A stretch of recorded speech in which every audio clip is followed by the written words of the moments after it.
Hello everyone, so I'm going to talk about Downtown Brown's interactive media, queer intersectionality and intimacy. I'm Emilia.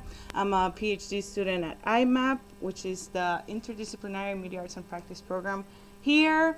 I am honorary IMGD person. My work is around media, arts, design, activism, and game, and I'm a proud creator and producer of Downtown Browns. This is kind of like the map of what I'm talking real quick, context, some of the questions of this talk or the analysis that I made, a little bit about representation, intersectionality, a little bit of simulation, and a little bit about why we use intimacy versus empathy. It's kind of like a political move.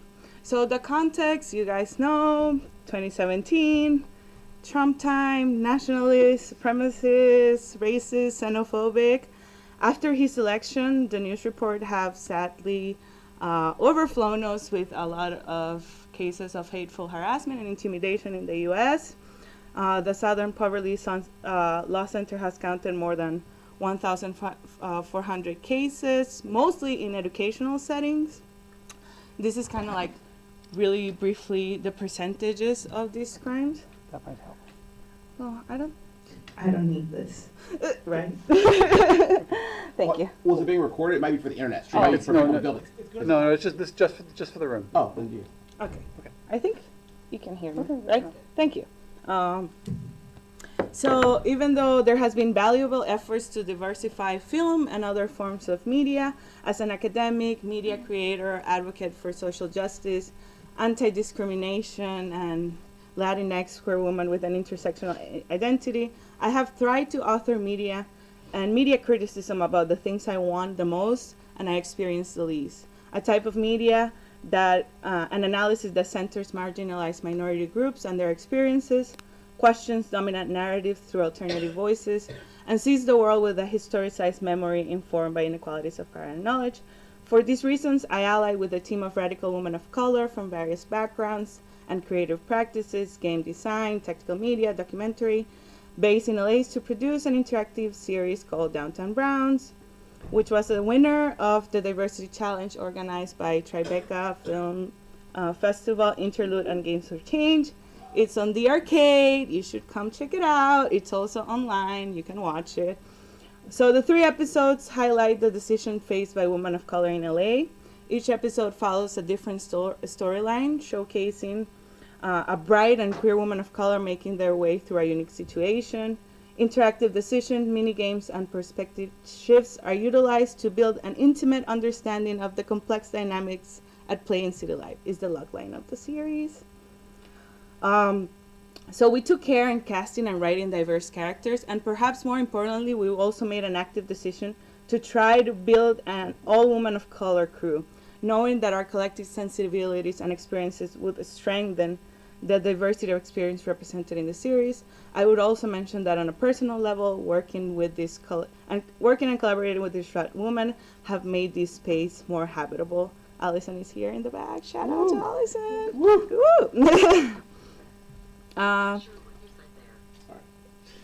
It's listening to us. Has some questions. Okay, so some of the questions that are driving this. What does it mean to use interactive media to explore the lives of women of color? How to elaborate a critical analysis of interactive media in terms of what they represent and they simulate? And how can we move away from an analysis from empathy to another form of relationality? So in order to do this, I follow Gonzalo Frasca's approach in Video Games of the Oppressed, in which he states that simulation authors are ideologically responsible for the creation of 3 levels of evaluation. Level 1 is representation and is shared with other forms of storytelling. Level 2, it's simulation. It has to do with the rules of the game, the rules that model the simulated system. And level 3, it's the winning condition, the defining condition. So level 1, representation and intersectionality. In this part, I'm going to talk about how Downtown Brown is part of a recent movement of media made with women of color that have emerged in the U.S. as diverse creators have more access to tools and audiences. An inspiration to Downtown Browns and common reference is Misadventures of Awkward Black Girl, also Insecure, And another similar example recently released is Brown Girls, a web series centered in the friendship between two women of color. So I want to talk also about how women of color theorists have talked about the particularities of a shared subjectivity. Why black and brown? And what are the challenges of representing this subjectivity? Highlighting how Bell Hooks had said that she problematized the racial representations concerning of being dressed up and dumbed down for mainstream consumption. It traces back to the response of essentialism and to white feminism, articulated by feminists of color, delineated by Chela Sandoval in her landmark essay, Third World Feminism in the U.S., even though I believe most of the people from the team would call ourselves post-colonial feminists, we identify as women of color because the peculiar brand of U.S. racism that characterizes our experience in this country. Sandoval sees women of color as embodying a type of differential consciousness that engages other oppositional ideologies selectively and weaves between them in a tactical way. Ansaldúa also identified this coalition as one woman who do not have the same culture, language, race, or ideology, but are capable of having a collective struggle. She argued that the recognition, visibilization, and mobilization of this subjectivity through writing and media creation is a form of political work that invert cultural norms. So acting in a similar fashion of these theories who were writing books, we did media, presenting and mediating the woman of color subjectivity, the series presents itself as a collection of queer, intersectional consciousness, woman, Latinx, Middle Eastern, and Black. This process is represented into the multi-diverse composition of our crew and through our characters, Miranda, Fati, and Yetunde. As you get to know each other, their motivations in life, and their relationship with other and their cultural differences. Miranda is a smart Chicana who's accomplished in school. You see many traces of her Latinx identity, specifically Chicana culture. She talks about her economic struggle, her side job, her quinces, her dreams, the role of her family. Fati is a protagonist of the second episode, as she's a Middle Eastern Muslim queer nurse who wears a headscarf, speaks Farsi, and loves music. Both of them, at some points in the episodes, they talk about in other languages, which we decided to use to place the viewer in a discomforted position. And Yetunde is a pop culture enthusiast, certified nerd, young Black queer woman who advocates for a social media safe space for women of color. Her project is called Queenly, which is an app made specifically for women of color that both Miranda and Fati use. So a little bit of world building in this part. Downtown Browns is an homage to the families separated by deportations, to those vilified by Islamophobia, and to those who hit glass ceilings because of the color of the skin.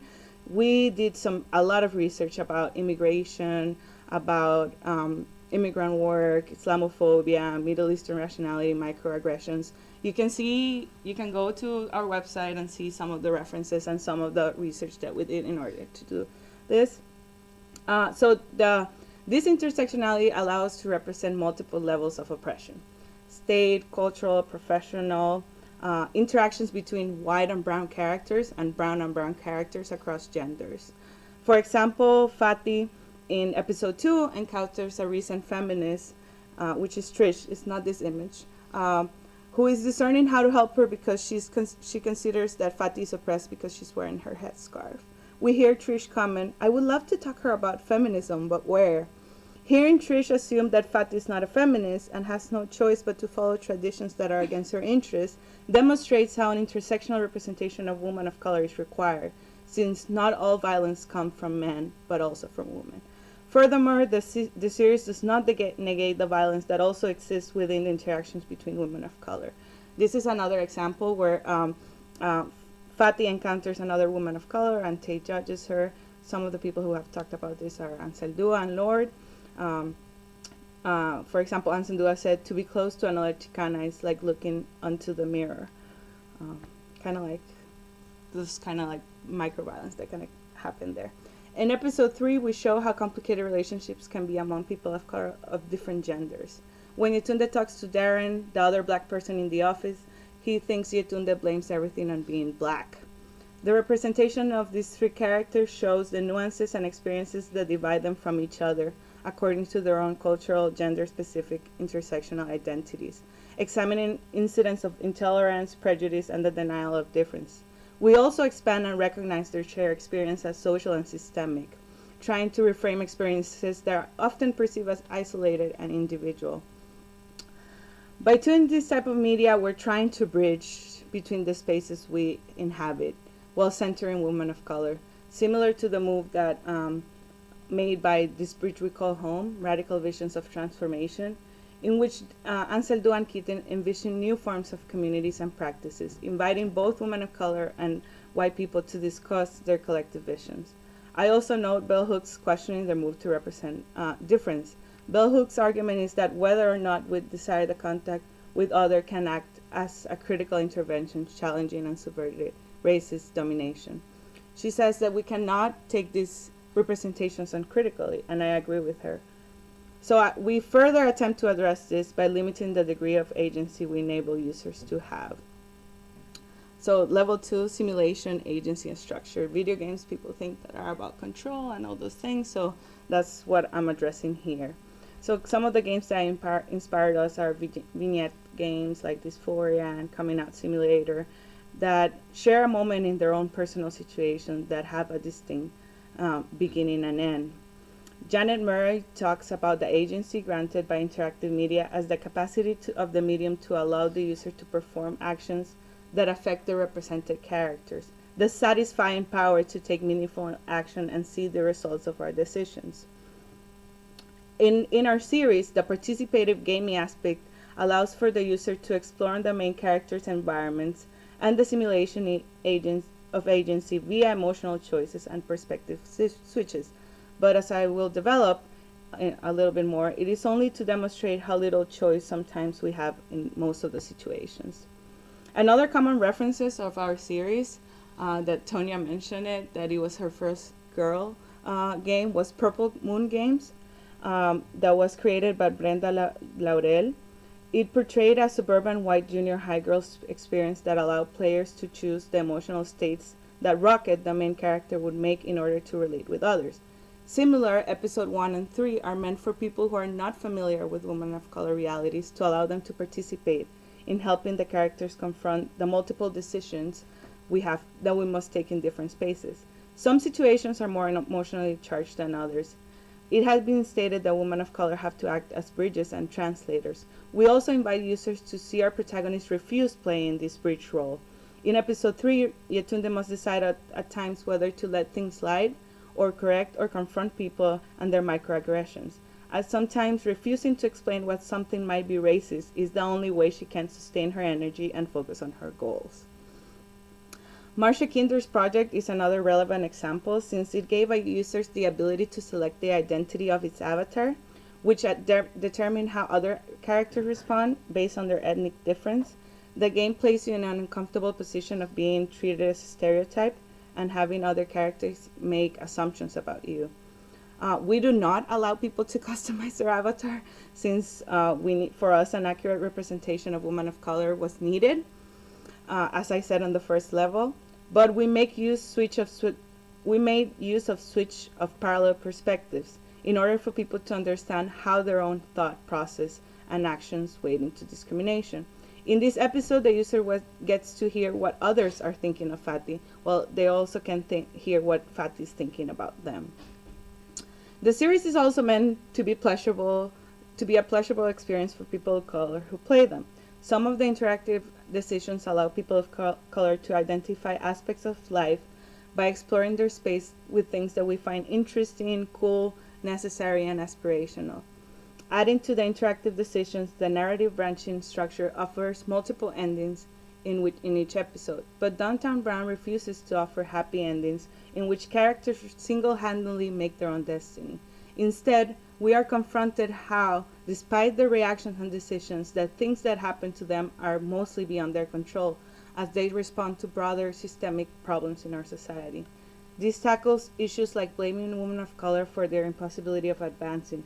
She's not working hard enough, or why didn't she just do this? And focusing on understanding both the underlying motivations of women of color, the constant quickness needed to react in different system of discrimination that takes place, and whose role is it to call out racism. Level 3. So this is an issue that we've discussed in some classes against empathy. So many people here at USC, they talk about VR, the empathy machine, and all those things. So since our goal was to promote intimacy and understanding with queer women of color through accurate and positive representation, as well as simulation by showing the system of oppression, I will make an argument for the reasoning behind our use of intimacy instead of empathy as a political move. Well, we all know what empathy, like commonly understood, refers to the process of experiencing the world as others do, or at least you think they do. To feel someone's pain, to feel yourself in her shoes, to feel her pain. Empathy, as part of identification, traces back to Adam Smith and David Hume's use of sympathy as a necessary mode of identification, predicated upon our natural ability to read the signs of others, in which they base many of their ideas of liberal government. Others have elaborated in its role of construction of various forms of power relations. Bry has called it a technology of race and gender. Bry mentions its new role in new evangelical and social movements such as abolitionism and missionizing. In the gaming world, the term empathy refers to the speedily expanding genre of games designed to inspire empathy in players, which are part of a broader genre identified as serious games, games for change, all those things. This new category of games ranges different forms of interactive experiences and are supposedly to make allies out of gamers, since they mostly focus on developers' personal experiences, placing the player through the developer's more difficult life milestone. Dan Anastasio, who wrote an article about this, cites as examples of this dysphoria, I think all of us know it, and depression quest, and Ananthropy has stated that she's challenging the idea that a digital game can confer an understanding of her lived experience, marginalization, and personal struggle. She states that being an ally takes long work. Other games developers, such as Colleen Macklin, have discussed the perils of trying to convey empathy through games, because some games have shown through their mechanic that agency is all is needed for people to change their circumstances. Bringing back Bell Hook's fear of eating the others, Downtown Brown seeks to promote another way of relating with us, queer women of color, which requires the work of both groups, people of color, white people, not just emotional tourism or empathetic arousal, nor calling again for centering the white dominant. Samia Nares talks about how decolonization can only be complete when it's understood as a complex process that involves both the colonizer and the colonized. This reframing requires another type of labor, one that is not constituted in further displacement, and one does not remove the body and the consciousness of women of color of the frame, but bridges between our experience and others, while acknowledging this bridging needs both sides. Doing Downtown Brown allowed us to think, what would be a good form of encounter? We're required to frame it as another form of identification and recognition that entails a more equal grounds. Empathy gives priority to the viewer, assuming that the other is in disadvantage. Even though in the series we share vulnerable situations and emotions, we do it with the acknowledgement that is on their own terms. Loudon Berland states that intimacy involves an aspiration for a narrative about something that is shared, a story about oneself and others that will turn out in a particular way. In an intimate environment, I am acknowledging you, and I'm allowing you to know me, but you have to do an active decision to value me. Not talking for me, not trying to have solutions for me. Only in those instances we can negotiate a shared space and a shared life, even though we're aware that that might not always be the case. 1945 seconds. I'm on time. Thank you. I did it really fast, sorry. I had a lot to cover.